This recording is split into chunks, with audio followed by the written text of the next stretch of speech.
Inside Out is a Pixar film distributed by Walt Disney Pictures, released in 2015, but up until today continues to generate buzz with different theories about its plot. Theories such as that the main character shows up in other Pixar films or that she is adopted. But what I believe is truly important about this film is not these theories, but the story Pixar tried to tell us with it. Crying helps me slow down and obsess over the weight of life's problems. What appears to be a simple children's movie following the life of the protagonist Riley could actually be one of the most complex and profound movies created by the studio. Subtly touching on neuroscience and psychology, Pixar has developed a unique storytelling style in the past few years. At first, watching an animated movie, you could think of kids and children's stories. But as Pixar continues to dive further into the human psyche, most of the current issues shown in its movies would only be understood by an adult. Issues such as loneliness, broken dreams, the nostalgia of what could have been, or in the case of Inside Out, depression.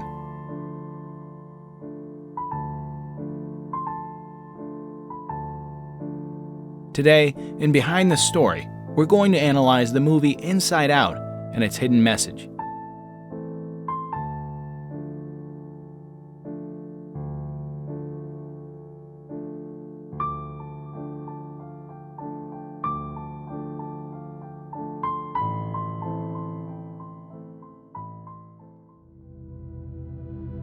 Although we'd seen movies with a similar style to Inside Out, this movie focuses more on the protagonist's emotions. Emotions such as joy, anger, disgust, fear, and sadness. Maybe it's nice on the inside.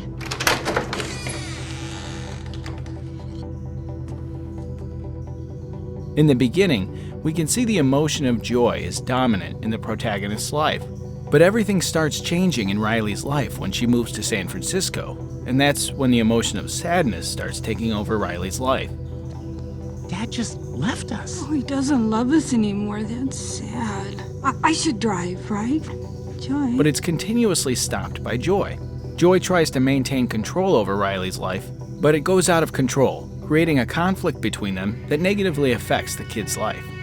This conflict of emotions is actually an allegory. We can see Riley go through a process of grieving that takes her into a state of depression, a very complex issue for a children's movie.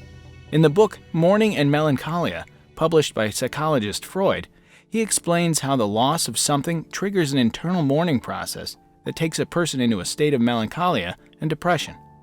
Dr. Elizabeth Kubler-Ross described the 5 stages of grief: denial, anger, bargaining, emotional pain, and acceptance.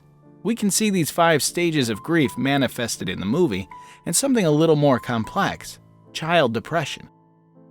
It's kind of a family tradition. We go out on the lake almost every weekend. Or we did till I moved away. Hey, what Wait, gives? what? Hey, sadness! You touched a memory? We talked about this. We were able to observe how the movie poses the existence of memories so vital that mold personality, but that these memories can be affected by emotions, turning happy memories into sad memories. It's something that can be observed in people with depression. Today, thanks to neuroscience, we know that the chemistry of our brain changes during depression, affecting communication between the key neurotransmitters such as norepinephrine and serotonin. Antidepressant medications seek to correct this chemical imbalance in the depressed person's brain to alleviate the symptoms. So we could say that the movie Inside Out showed us, in an allegorical way, what really happens in the brain of a person suffering from depression.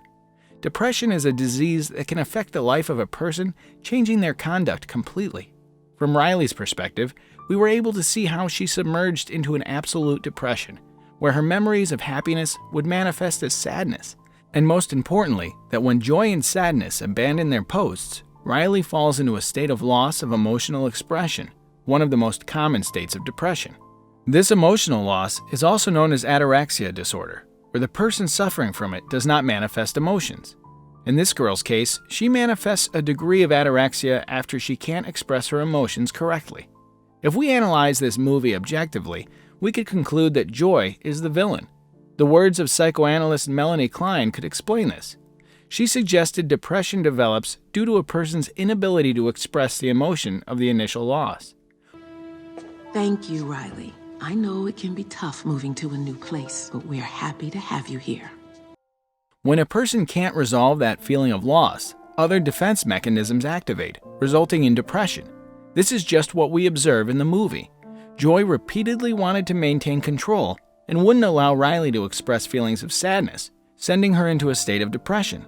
It wasn't until it allowed sadness to take control that Riley could express herself, cry, and move on. In the backyard where you used to play.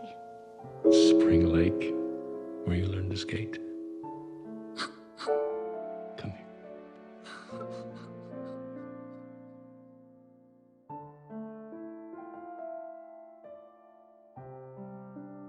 That is the central idea that the movie narrates. By not facing our own emotions and evading our reality, we could fall into a state where we cannot control our emotions or just not feel them anymore. But when we can face them and accept what is going on, we could begin to rebuild ourselves.